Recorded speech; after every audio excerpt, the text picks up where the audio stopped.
அது நீங்க யாருக்கும் நினைச்சுக்கோங்க. என்ன கிள்ளுக்கறியா நினைக்கிறவங்க யாரு?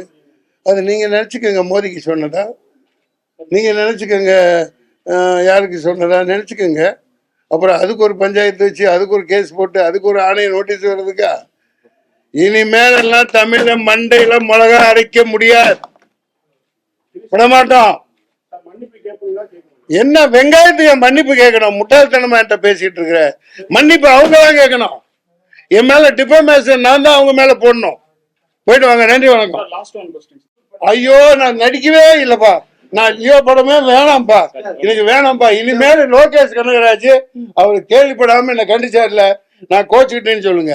நீதி இல்லப்பா, முடிக்கலப்பா. வேணாம். என்ன வச்சு மெயினா வச்சு எடுத்தாருன்னா அவர் படத்துல நடிப்பேன். இல்லாட்டி யாரோ அப்புறம் என்ன சொல்லு. கண்ணாடி இருக்கா? என்ன பார்த்தா ஹீரோவா தெரியா? ஹீரோவா நீ தானே கேட்ட? எனக்கு என்ன குறைச்சது? என்னப்பா குறைச்சது? இல்ல சார், அவங்க ஏற்கனவே வந்து கைதி படத்தை உங்களதான் லீடா மனசுல வச்சு எழுதுறதா சொல்லி. நான் கைதி ஆகி நெஜ கைதி ஆகி ஜெயிலுக்கு போயிட்டேன்லப்பா. யார வச்சு பாடுப்பாரு? நாட்டுக்காக போராடுறோம். அப்படி உங்க மேல பெரிய மரியாதை வச்சிருந்த லோகேஷ் கனகராஜ், கார்த்திக் சுப்ராஜ் எல்லாம் இப்ப வந்து திரிஷா விஷயத்துல திரிஷாவுக்கு ஆதரவாகவும் நீங்க பண்ண செயல் ரொம்ப அருவருக்கத்தக்கதுன்னு சொல்லியிருக்காங்க, ட்வீட் பண்ணிருக்காங்க. எப்படி பாக்குறீங்க? நான் பதில் சொல்லிட்டேன்ப்பா. நீங்க அவங்க கிட்ட விளக்கம் சொன்னீங்களா? நான் எதுக்குப்பா சொல்லுவேன்? அவங்க கூட நடிக்க மாட்டேன்னு. ஐயோ, தமிழ்நாட்டு மக்கள் இப்படி ஒரு தண்டனை கொடுக்க கூடாதுப்பா.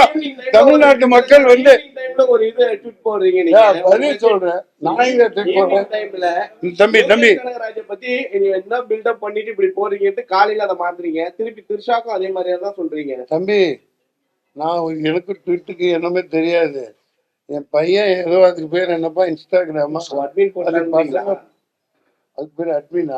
எச் ராஜா சொன்ன மாதிரி மாத்துறீங்க. அட்மின் போட்டா நான் சொல்லலன்னு. தம்பி, நீயா பேசி நீயா பதில் எழுதிக்கிறீங்கன்னா எழுதிக்கோ. உன்னை கேட்கிற பதில் சொல்ல விட மாட்டேங்கிற. சொல்லுங்க, நீங்க சொல்லுங்க. நீ என்ன கேட்ட? நீ பாட்டு கேட்டுட்டே போற. நான் பதில் எல்லாம் எனக்கு போடவே வாட்ஸ்அப் பார்ப்பேன். மற்றபடி இன்ஸ்டாகிராம்னா என்னன்னு தெரியாது, ட்வீட்டுனா என்னென்னலாம் தெரியாது. அவங்க செய்தது தவறு. நடிகர் சங்கம் நான் இப்படி கூட்டம் போட்டு பேசவெல்லாம் கூடாது. பயிலாப்படி அவங்க செஞ்சது தப்பு. எதிர்வினை தான் இது. முதல்ல நடிகர் சங்கம் சார்பாக முழுக்க அது இந்த நாங்கள் கொடுத்த பிரஸ் ரிலீஸை வாபஸ் பெற்றுக்கொள்கிறோம்.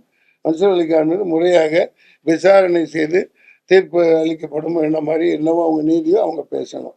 அதான் என் தாழ்மையான வேண்டும்.